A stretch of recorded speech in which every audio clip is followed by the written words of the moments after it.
স্কুললৈ কি ক'ব? ৰাজ্যৰ প্ৰান্তে প্ৰান্তে অনুষ্ঠিত হৈছে বিদ্যালয় সপ্তাহ। সেই মৰ্মে কোনো গুণে কম নহয় নলবাৰীতো। নলবাৰীৰ আগশাৰী শিক্ষানুষ্ঠান বালভৱন বিদ্যাপীঠ হাইস্কুলত আজিৰে পৰা আৰম্ভ হ'ল বিদ্যালয় সপ্তাহ।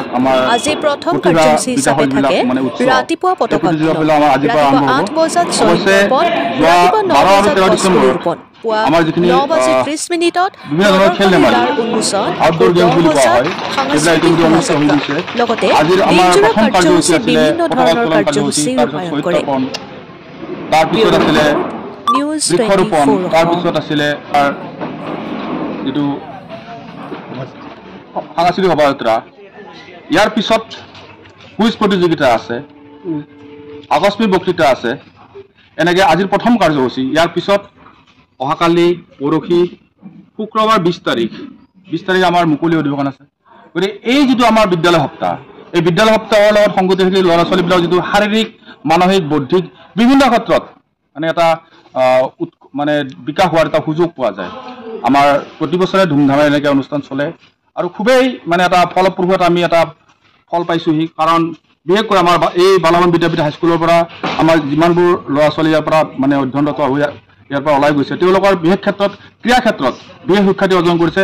অকল আমাৰ অঞ্চলৰে নহয়, জিলাৰে নহয়, অসমৰ বিভিন্ন ঠাইত তেওঁলোকে সুখ্যাতি অৰ্জন কৰিব সক্ষম হৈছে। গতিকে খুবেই ভাল লাগিছে অনুষ্ঠানটোলৈকে।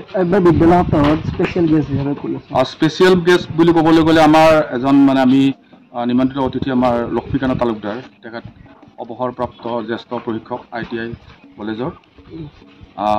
তাৰপিছত আমাৰ এজন ৰাজ্যিক বঁটাপ্ৰাপ্ত আমাৰ প্ৰমোদ কুমাৰ তালুকদাৰ, তেখেতক আমি নিৰ্দিষ্ট বক্তা হিচাপে এই মানে বিদ্যালয় সপ্তাহৰ যিটো বঁটা বিতৰণ হ'ব তেখেতক আমি আমন্ত্ৰণ জনাইছোঁ।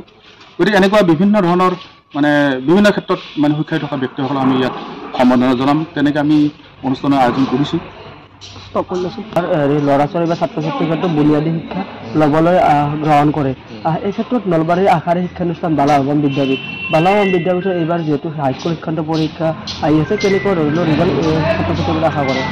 আমাৰ বালভৱন বিদ্যাপীঠৰ হাইস্কুলৰ পৰা প্ৰতি বছৰেই আমি 90% আমাৰ ল'ৰা ছোৱালী পাছ কৰে।